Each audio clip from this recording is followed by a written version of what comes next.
Hello. Hello. Hi. Hi. Allow me to welcome architect Viram Shah. He is the principal architect at Design Dukan based in Ahmedabad, and he has set a new paradigm to how we perceive functionality and how we look at details in design. So before we get into the questions, I want to ask you, how are you making the most of this work from home situation? Who actually needed this break, Before this Yeah. happened, I was contemplating staying in one place and just reading because I'd been traveling for work, etc., etc. And yeah, it's been a good break though. I think every architect deserves this break in a while. Right. Yeah. Right. So when we talk about graduating from college and having a clear direction to where we are head to, there's this uncertainty. We are exploring ourselves and we are kind of, looking for something that feeds our soul and, fulfills our purpose. So what were the initial years for you like when you started? Oh, I took a very long time to get out of college. I was in college for 7 years. It was by choice because I belong to a very small town in South Gujarat called Navsari. A small Parsi town, very quiet, and we all wanted to escape, like because you've always grown up in a small town and you want to study for that. So that's why I ended up in Pune. Um, so I think 16 was when I left my hometown, and then I was in Ferguson for 2 years and then college. So uh, basically, there was no artistic background. So once you're into architecture college, and when they start talking about art, you feel like, where am I? What are they talking about? I Right. remember my professor speaking about the importance of a wooden button on a kurta for 10 minutes. So I was like, what are Right. you I can saying? relate. Why I do can totally relate. so it took time, and I realized that, this is something that I want to do.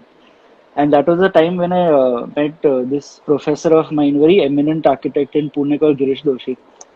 So it's very weird. He also had a very informal office. He worked out of his home, and so I would accompany him to his sites in my first, second years, etc. And I realized that, this is going to take longer. You're just not going to gather art by doing these things. He said the same thing, that, spend time in the library, travel, etc. So it took time to get off college, and by the time I got out of college, I did not even want to practice. It was a very weird thing because, then you become very inward looking. Like you feel like, what is the point of a degree? What is the point of all of this, and what do I want to do next? I remember I had these notions of joining FTI for art direction, for some reason. And I was working through college. So luckily there was this project that was happening in Ahmedabad that we were working through my thesis. And my parents had shifted here by then. And so I ended up coming here. This whole starting and the struggle is a very long thing to talk about. But I think it's a story, it's personal, and I think it's Right. essential to know where you come from. Right, So I right. ended But up in I think that is Ahmedabad. something everybody needs to hear because even I had the same story. I come from a small city, and then when I Hmm. went out, I didn't want to come back, and I was kind of exploring. It took me a couple of years to understand what is going on and where do I want to head Yeah, to and what my calling yeah, was. yeah. Yeah, So I ended right. up here, and then I said, okay, let's finish this one project and see what to do. Then I met a lot of different designers from different fields here. There was a graphic designer, there was an interior designer, and said, you're sitting, there's a hospital here called VS Hospital. So you have all these shops, the medicine shops. And so in Gujarati, they have these boards, Dawani Dukan, Dawani Dukan, Dawani Dukan. So you should sit there every day. And, it was a very random thought where I said, okay, why don't we have a designer Dukan? Let's have a studio which practices different things, because anyways, there was no work that time. So I said, okay, let's try hand at everything. And that's how the name came up. Very Very cool. It's a very surprisingly, quirky name. Yeah. very surprisingly, I finished that project and I ended up back in Navsari after all those years. Because this is the time where you get these random requests from your relatives saying, "Okay, I have this bathroom to do and I have this one room to do, but we don't have a budget, and like etc. So I said, okay, let's not go that way. Let's not compromise on what you've learned, but let's work on materials. So I ended up in Navsari back. And my father used to restore antiques. So Navsari is a dying Parsi town, and you get all these beautiful wooden furniture that would come out of these broken down mansions. And this used to be in the flea market. My father used to collect it, and we went to Navsad and we started documenting these pieces that we had at home. And there was a carpenter who's, I think, 2 years elder to me, but he worked with my father for a very long time. And I called him and I said, let's you teach us these things. So that was a time we learned the smallest things, which are the most essential things that we miss out in college. How do you count wood? What is a cubic feet of? How do you write the quantities of wood? What kind of woods are available in the market locally? So we would go with him, and he used to work in my backyard. So we would sit with him the whole day, working, doing. I said, and we decided to do contemporary versions of a few chairs. And we were just killing time because we were a group of 3, 4 people, my juniors, all misfits from college, who took a very long time to get out of college. So we'd sit there, um, sort of sit with him the whole day, figure out what joineries are, how do you polish wood, etc. And then, um, so this is how we sort of started. We had a lot of time to kill, so we'd be designing scooters, etc. And this is a time that an eminent firm from Surat called us, and I was ignoring him for almost almost 2, 3 months. Vishal Desai, there's a firm called Angan, very senior architect, and he said, why don't you do this? I said, I don't really do furniture. And I said, okay, I'll do furniture, but I'll do it contextually. You give me a concept, tell me what you need from me, let me design it and execute. I spoke about it, and I had no idea how we are going to go about it. Design is okay, but the execution, you do 1 or 2 pieces, it's fine. But how do you do this quantum of work? So while we were designing those things in Navsari, my partner that time was looking for a workshop in Ahmedabad, as to some place where 5, 6 carpenters can sit and work. So that time we did 2, 3 projects then, and that time, so we were doing like an extensive customization where everything was designed for the client. Like you can put down their requirements, anything that they wanted to add, and I think that's how I saw design also. It's very user based. You can't just, I don't know, I still can't randomly pick up things without understanding what the client needs. And so we got a lot of work that time from a lot of Surat architects, like word of mouth, from project to project. And this is how it started. That time we also got this big architectural project that is still going on. It's been 6.5 years now. But yeah, those were the initial days. And then eventually we realized that we can't work in isolation from a small town. So we ended up back in Ahmedabad, and we did up my balcony. 5 people work in like a small compartment space. So this is how it Right. started. Right, right, right. In And fact, the way you've hmm, created your office is also, it's very casual. It has this really great vibe to it. Everybody is working together and hmm. celebrating design. So how does this work in your office? How does a Yeah. typical day look like in your office? So in fact, this like we worked in my balcony. After a point, we realized that we needed more space, because we were getting work. It wasn't that bad. And this, I think, I was around 28 when we realized that we need a bigger space, and we have this.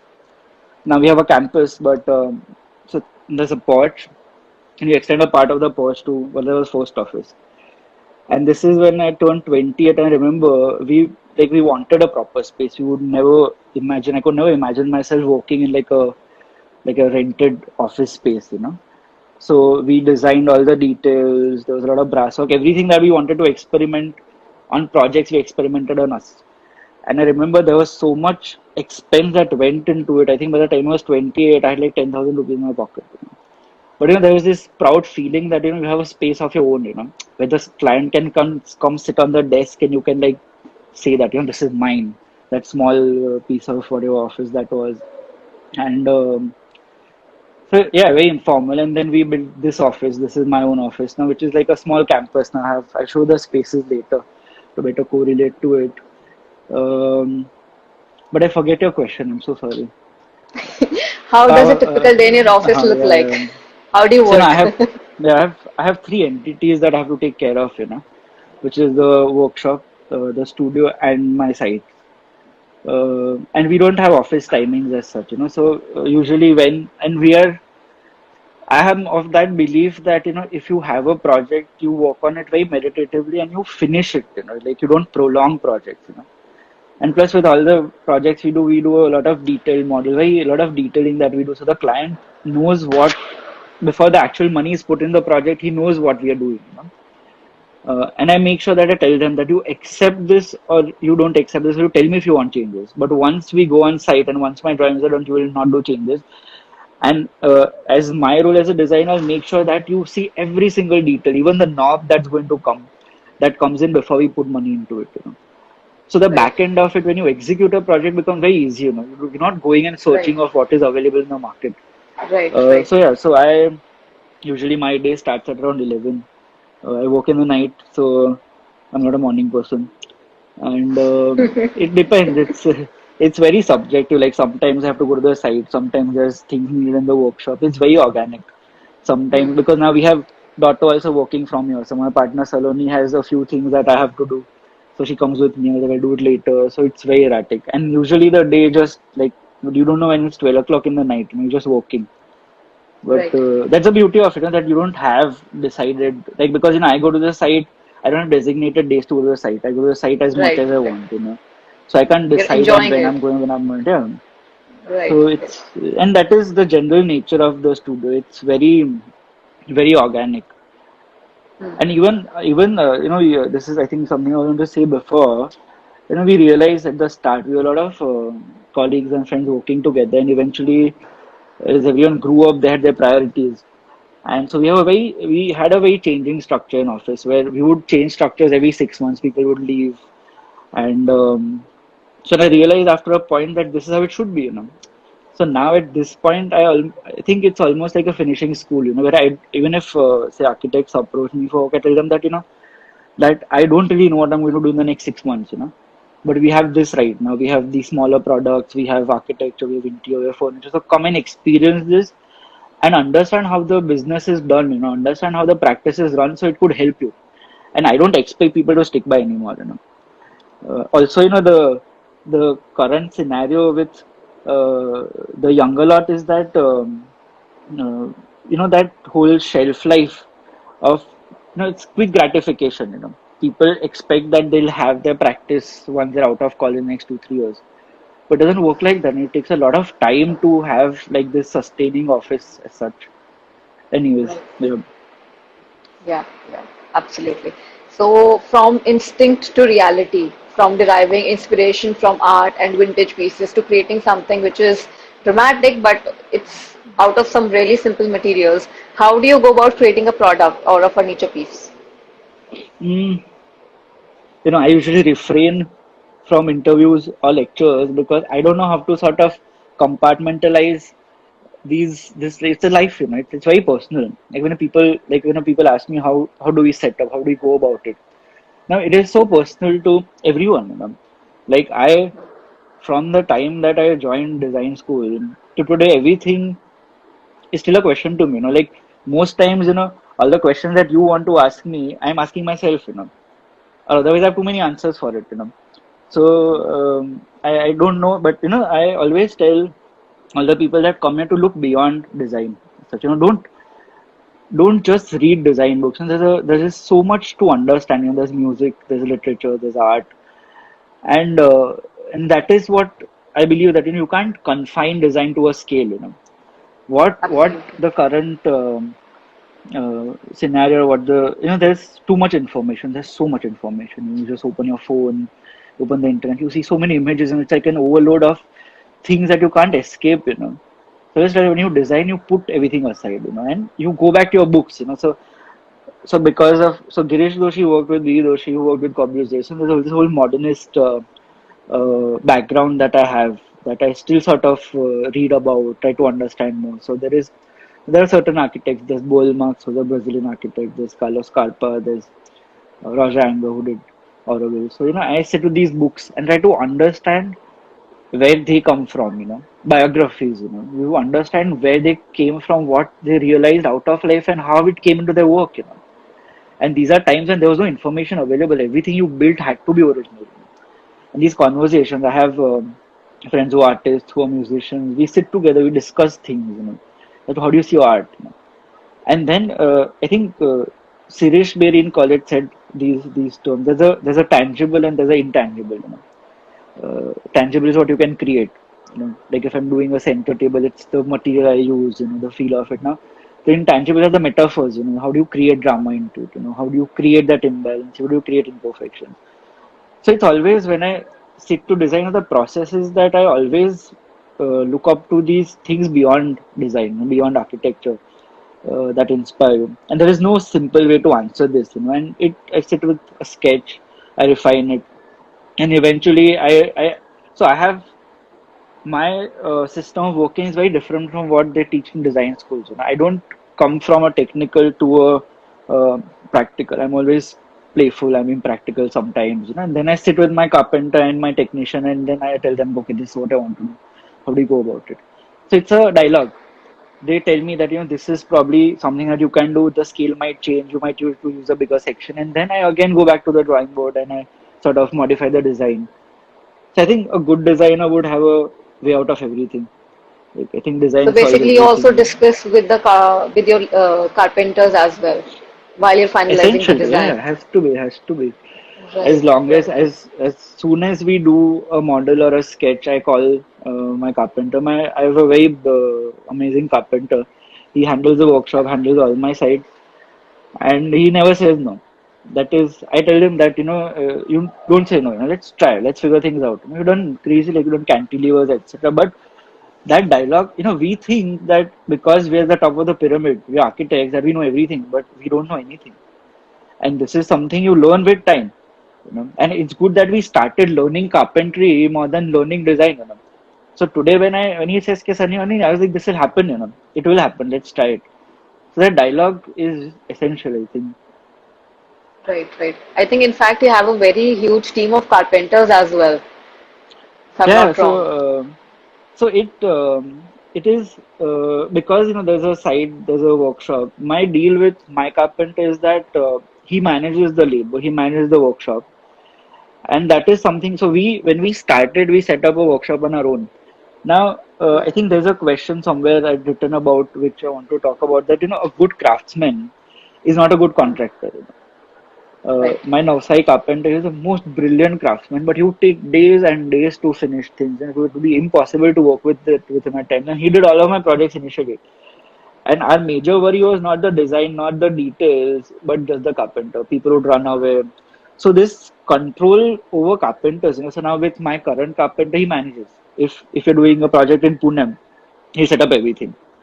He'll tell me that this is how it's going to work. I speak to the client, and I only insist with all my projects. I don't do turnkey projects except for furniture, but I always tell the client that please let the carpenters be mine, because it will be so much easier to for me to translate work that way. So yeah, I mean, it took some time, but we've realized how this whole organization should work. Right, right. So when we talk about the commercial parameters of of a project or a product, one thing that is really one popular question is how to price a product. So what Hmm. parameters do you consider when you price a product or a furniture piece for yourself? So I have never been into commercial production. So before pod, so before did that, Right. it was everything was sort of a project, like a design project. So in that sense, I don't have to worry about the retail market. And now since you're doing retail, I know that like if you give it to a shop, your 30% is going to go there. So and otherwise for the pieces I do, it's very subjective. Sometimes there is something which is artistically very strong, which takes a lot of time. So that, and it's also the client. My simple, I really don't know business as such, but my principle is to not never go at a loss. So, but I think in short, if in general, if you're talking about the market, you have to say calculate the making costs, that is the material, the labor, etc. Uh, I think when you start out, you can consider say a 1.5 to 1.2 times profit as such, like on the making costs. And also you add that if you're going to retail, you add that 30%. So you just make sure that you're getting enough out of it. Now this is also a subjective to mass production. I don't know mass production. And if I'm doing mass production, my margins or my profits could be lesser, but I'm catering to a larger sort of a scale. So that's a completely different game altogether. When doing niche products, when you're doing products which are very laborious, you make sure that your profits actually at least double. So even if 30% goes, you have 70% left with yourself. So I think this is very dependent on the kind of practice or the firm that I don't do only furniture. So my interior architecture basically are based on design fees. So this is all very complex. Right. So even in when we talk about details and design, there's this quirk and fun in the proportions. When we talk about your products or we talk about your furniture or Hmm. design details. So how did you achieve that skill? Um, like I said, I was not gifted at anything. I came from like this very normal town upbringing. So when I came across modernism, like Corbusier always spoke about the model, the golden ratios, and did a lot Right. of research on that. And when we used to sit and do patterns initially, we used to use the golden ratio and do those patterns. And after a point, it comes naturally. I think a good way to go about it for anyone who's sort of starting out is to see the masters, see or analyze, or just sketch out the same things again. I used to keep a diary in college where I would sketch out what I liked again in my diary, from that picture or something. So it develops that skill of drawing, sketching. I'm still not very like I know people are gifted at sketching, but my sketches are to scale. There is when I give it to my office people to translate to a CAD drawing or something, it's always to scale, and I tell them that it will be correct, and that's what you keep sketching. That is the only way about it, I guess. Right. Right. So when we talk about design development, at what stage do you switch to softwares? At what stage, till what stage are you on sketching, and when do you switch to softwares? Uh, so all the first sketches are always hand done, and then sort of so I always draw. I sketch in 2Ds, and I do an elevation because it's easier for me to visualize the scales, the proportions. And then we sort of I do a side elevation, thinking that if like there's a small curve, and then we sort of dig into it and remove parts of it, etc. So I do all my sketches in 2 dimension. I do a plan, I do a elevation, I do a section. Then I tell them that okay, why don't you translate this into a model, to see how it works. And I think as much as sketching is important, the 3D visualization, it's very easy for the client to understand it. Like when people say that that the client after a point says doesn't like this, doesn't like that. They change things when you're starting. But I say that if you are good enough to translate your ideas to the client in whatever way necessary. If you find an artist who's your client, then he might understand your sketch. You can do a watercolor and show him. It might appeal to him so much more than a 3D. He would he would appreciate. Then you meet a normal middle class, upper middle class client, he would want to see how his room is going to look. You want to see where you're adding the colors, where the artwork might be. And I've realized that is essential. So for every project we do, we make sure that, and also this clears out the point where the client comes later saying that, oh, I did not know about this. Like I don't like this anymore. But then that you've seen this. We've showed it to you, and that's I think very helpful in that sense. Right, right. So, some time back, you shared a post about your life at 33, no capitalism, and Hmm. I think that is something that every one of us wants to hear because we have this societal pressure on ourselves. Hmm. So, how was your experience about this? Hmm. It actually sort of goes back. So when I came here to Ahmedabad, so I took a long time to finish college. Now I did not know that my father had lost his job when I was through college, and me and my sister. So my father put us through college, and we came in. There was like this big sort of a loan on interest that he had taken to sort of get us through this. And when you're in college, you're living your life. I was going to run away to Auroville or something. I didn't want to be a part of the society. You have that angst against everything that time. And so I came, and so this was the situation. So I said, okay, how do we settle this? Because with what I want to do, I'm never going to sort of settle this, because I don't have the business mind anyways. So that is the time where we sold off a bunch of things that we had. We sold off our Pune house also, which was like the place that me and my sister little grew up in. And that is the time I told my father that, no matter what we have, as much, we'll be happy about it. So I'm a clean slate. You are a clean slate. You do what you love. no pressure. I do what I love, and that's something that it took so long. Like I said, when I was 28, I was with a 10,000 rupees in my account. And but so there is a way to get out of, like, all the offices we have done. We did when we had the money.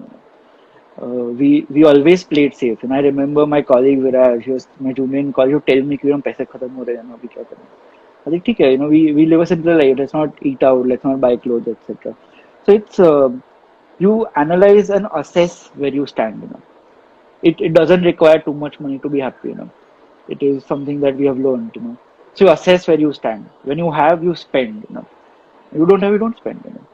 So that is in the last I think 5, 6, and 7 years. This has been like a constant struggle. Now, at least the fact is that we put in money into these two offices, but that's our money. There's nothing on rent or on loan. And that's why that gives us a sense of freedom to practice as we want. We refuse clients sometimes. But why? This comes out of a very long sort of a struggle to reach here. But at this point, I feel so proud that I stuck to it. That there was no, usually what happens is you get out of college and you get a first class distinction, and so you think that I've solved everything. I need to have an office, and I have friends and people who just set up offices. Etc.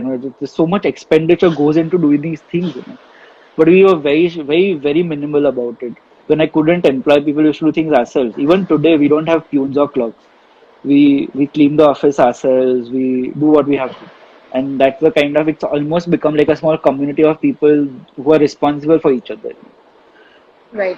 So yeah, and even in these times, like currently, I think that might be the next question, but the situation is going to be a little bad, because a lot of my clients, there is the market is down, industry is down, and there will be a certain recession that might come in the next 2, 3 months, where people will not want to spend. Uh, and like, I feel like this nuclear bunker of sorts that I had envisioned, it's very protective right now because I don't have too many employees. We manage because we work around the clock, and whatever whoever's stuck by to office, I can support very easily. So it feels proud. It feels nice that at 33 you have a sustaining office, and that is sort of beyond these things that happen in the world. Right, right, right. So, given the current scenario, what do you think are some important skills that an entrepreneur, architect, or designer needs to have to move forward? I think I have this. I appreciate beauty. I appreciate imperfection, and I appreciate originality. It's something. I have my phone. I'm on my phone like so much, and I see things. I see these images, and there are times that I see something that's very original. It might not be something that appeals to my design aesthetic, but it is, the thought is original. And that sort of creates this happiness in me, that, and I think that's what I think the younger lot should focus on, that you develop a base, you develop a base. But you like modernism, you like to deconstruct things, you like to convert your poetry into design, etc. But something that is not reference from the images that you see. You have, when you put yourself out, you do one chair, you do, say, one table, but you make sure that there is something very uh, original about it. And I think Right, that will count, and people right, appreciate it. We've never gone for publications. We've never gone for awards. We've never applied for awards. Today, when I want to get things published, I have to ask people about how to go about it. And because people know us, I can very politely ask them that, like, would you publish it or would you want to publish it? So that's what I think. Good work is always appreciated, and it will take time. It will take time, and this is, we are looking at this very small span where there is this calling from the world that's come to us, that we need to slow down, the world needs to breathe. And I don't think that it is something that we needed, the world needed, that that we need to slow down, we need to appreciate things that are given to us, and I think we need to take this time to understand that you will not reach from like this point to this point of being a designer or being successful just like that. It's going to take time. And if you're going to, it's meditative. Like, why does why does it take so much time to become a Visharad or to complete like a Bharatnatyam course? Because it is meditative, you are going through years and years of perfecting that one hand movement. So these, to think of it, these are very small pockets that will happen as the world grows. These things are going to happen, but you stick to that meditation. You stick to creating good things in life, and I think that is the only way to go about it. And you figure things out on the way, We because you have have some that goal. interest. Yeah, please, Yeah, please. absolutely, absolutely. We have some interesting questions from the audience, and the first one is something that even I wanted to ask you. Your idea behind creating Dotto. Hmm. So, like I said, I don't see design in terms of scale.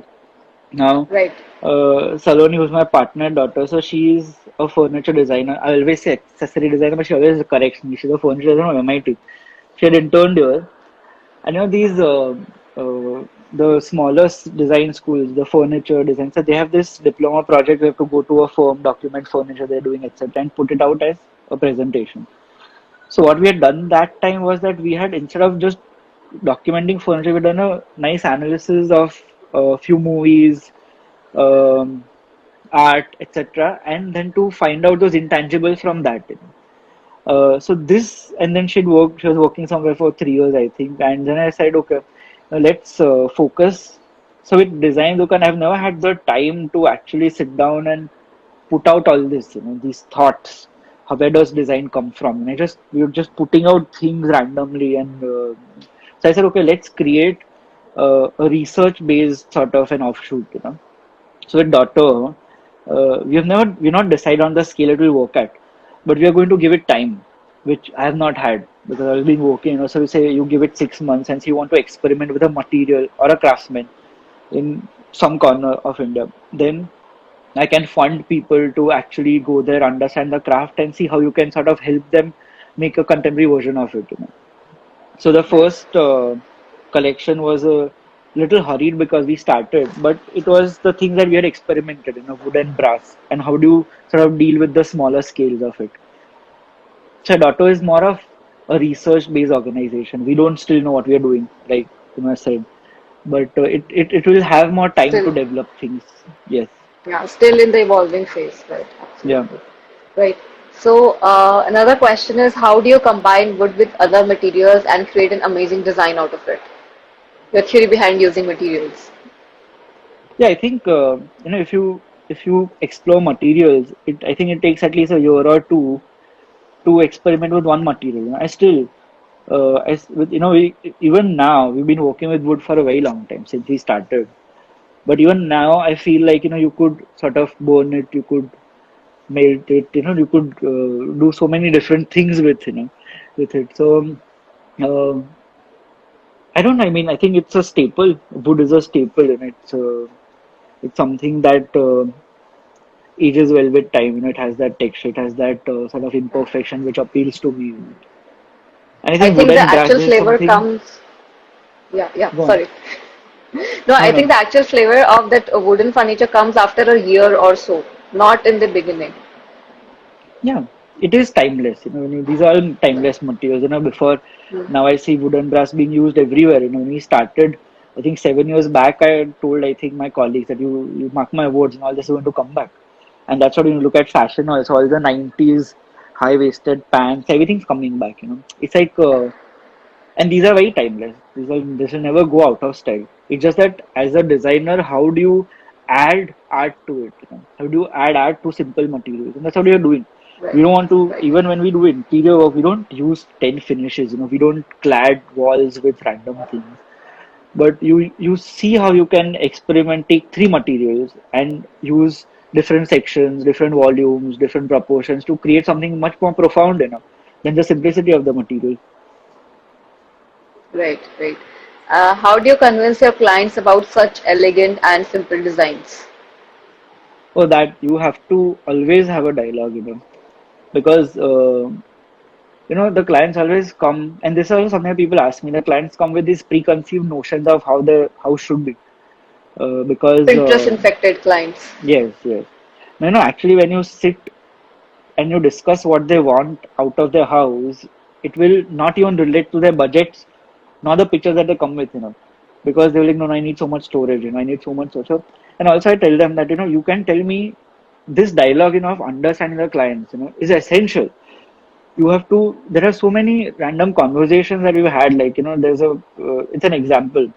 Like we are doing this project here, which was supposed to be completed, which is stuck now. So doing a normal mandir in a duplex, it is the normal filigreed shutters, etc. I realized that like the mandir, if it's so essential to the client, it has to be essential to me also in the language of design that I imagine it to be. So I always relate imperfections to God, and I think that is sort of my own thing. So I did an ellipse as the mandir. So for me to sort of translate to the client that, I tell them that you put every statue and every picture as you want, but the visual of it you let me decide, because we are actually collaborating where you have hired me as a designer. So my thoughts of God and your thoughts of God have to come together and create something which balances both. So while I'm talking about the imperfections, we are deciding how much space will we need to sort of have a puja, So they have these bigger pujas. So we design these sort of ellipsoidal shutters that go in where the whole house could become like a place for a katha, etc. So the functional needs, you will never be able to. You can't tell a client that you can't not want this. He wants it, and you have to agree to it. But as a designer, you have to find out a way about it which sort of satisfies your visual aesthetics and whatever his needs are. So it's a balance. It's always a balance. And I think every sensible client will agree to the fact that, okay, you have envisioned my house, so I give you that much freedom to do what you want. Right. Where do you derive your inspiration from? Like I It's said, a very popular question. everything. But that's why I said it's a lifetime worth of study. I think look beyond, look beyond design. Read poetry, read literature. Try to understand these concepts. We read mythology. I read a lot of mythology myself. And not just Indian mythology, Norse mythology. Now these are all metaphors. Like you look at Ravan with the 10 heads. And when when you were children, our grandmother told this story about Ravan being the evil person. But no, he knew so much that that it was portrayed that way. The very intangible concept of all knowing put into 10 heads. It's a visual and it's an outline of a person who might be evil. So you analyze, you read these things, you look at art, you look at proportions, look at this, look at materials. How do things feel? How do you sort of what sense? These are we had this course in design school called Basic Design the first 2 years, and I think that changed my life. And still, I'm always doing basic design because they used to make us do all these, and it felt so stupid. Then you take a tracing paper and you take textures of different things in the house and you get it. Now that time you realize what is stupidity, like taking waste paper baskets and getting those textures on it, and now you feel that that is exactly how you're putting that into practice. So I think be playful. Don't think that you know too much. Every day, Hmm. come up with a question. How do I answer this? How do I deal with this client? How do I deal with something else? How do I deal with my carpenters? Right. That's a question that I ask What? myself also every day. So, Okay. like I said, Okay. I don't really have straightforward answers. But anyway, go on, please. Right. What are your thoughts on using Italian and Chinese material? No, so see, you cannot compartmentalize yourself into. So there are too many notions of these things that have come out because it's there. People read about it, handmade, homegrown, etc. See, there is. I think Ayaz Basra has spoken very well about it in I think one of Death of Architecture that happened. Uh, there is nothing local. The world has Right. progressed, and it's something you accept. It's. I'm not saying no to anything. You know, there is a certain responsibility that we have. Like we stopped using plastic based materials like Korean, etc. 3 4 years back because my partner was very conscious. Now for me, there's a balance. Like I said, I look at art. If I have to achieve something or achieve a certain form, there's a certain material that I need. And for my job as a designer is to be true to the material.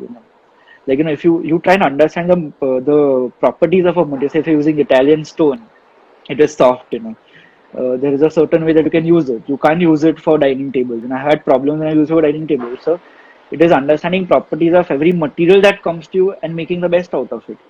You can never confine yourself, and at least the younger lot, please don't confine yourself. Be responsible. I'm not saying don't be responsible. There is the world needs too much out of us, but don't blindly sort of confine yourself or compartmentalize yourself to something.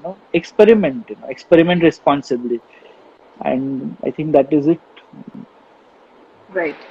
Right. And what are your thoughts on using zero waste architecture and vertical structures? I don't really understand the question. Vertical structures. These are Vertical things. structures I with mean, increasing FSI, I think. I think those are very technical things. I'll probably have a different lecture about it sometimes. Right. Because Right. yeah, these are like I think right now let's just focus on design and the practice of such because Right. All right. So, how do you create a strong geometric language in your designs? so I think I've said this in a lecture that I tell the younger that you keep a diary. You can deconstruct one form into so many ways. You keep a small square diary and then you do a circle. You draw a circle and then you say pattern out the circle, add colors to it, make it three-dimensional. What if you pull these forms out, from one simple form, a square or a circle, you could create so many variations of it. You could have something organic coming inside. It could be a sort of a small study for yourself, that how do you deconstruct these geometric forms into creating so many things, and then you apply different materials on it. You apply glass on it. You do etching on wood. You etching on stone. You do inlays on stone in a circle, and you would be able to sort of, and then you put and this is what you put a human figure next to it. You put like a human figure next to this circle and you get a knob. You see it on the human figure and you probably get something else. So that scale is very relative to how you use it in design. Very interesting that you could just sort of, it's like a imaginative exercise. Where we should draw uh, when we were kids. We used to draw random things. The sky was some purple colored and the earth was, you could still do that. Just do a circle and just deconstruct it. Maybe very interesting. Right. What factors do you look at when you learn about any traditional art? So, this is something that we want to do with Dotto also. That you, as a designer, see all these artisans, the knowledge comes from generation to generation. So they are taught to do things in a certain way, and they still do things in a certain way. And this is also very debatable. So now, as a designer, I understand what the artisan does. Same things. What are the properties of the material? What has he been doing? And now I have that intellect. I have studied design, so I could probably push his work to the next level where he understands something more than what he learned from his father, who learned from his father.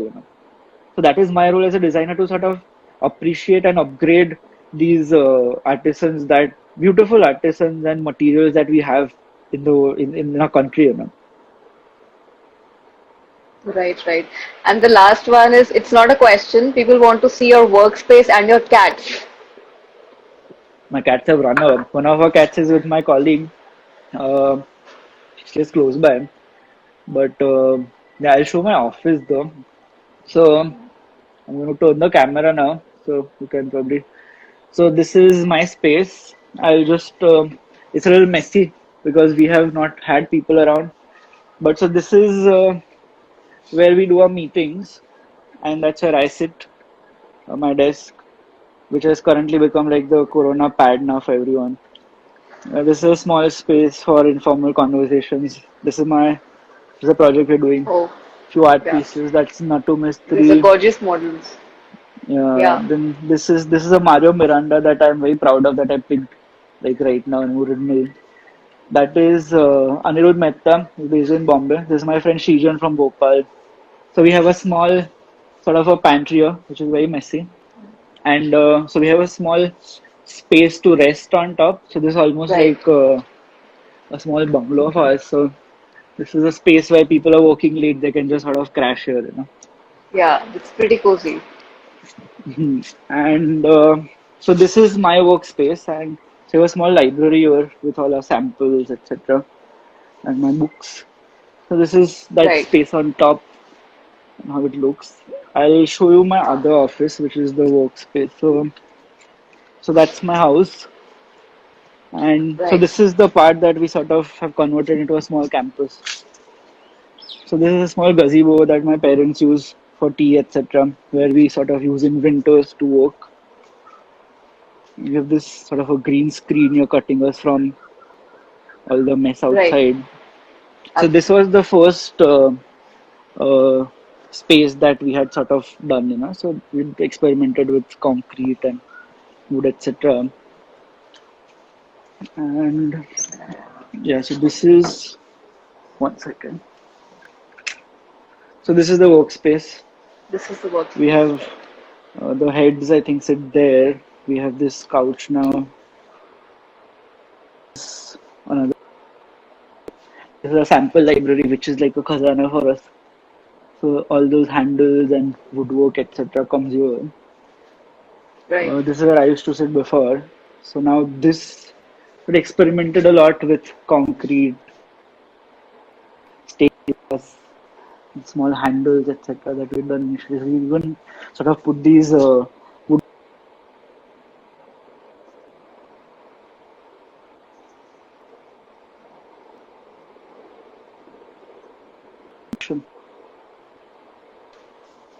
Are you there? I think I lost In the middle, stuff for a while. it just kind of hanged. Yeah, it just kind of Yeah, hanged. That's all. yeah. So there's my Rosa serigraph that I cherish, Surya Namaskar. I had made a wall for that in the office. I bought it before, Right. and yeah, we have this small lily So pond where here. where did you buy that from? We have this. Once I can get back to my office, Yeah, we sure. we have this gallery here called Archer. So they Right. collect serigraphs, limited serigraphs autographed by the Hmm. architects, by the artists. Right. Hmm. We are back. Yeah. So what I mean to Hmm. ask is, did he tell you the story behind creating that piece of art that you just showed us? No, no, that's by Raza.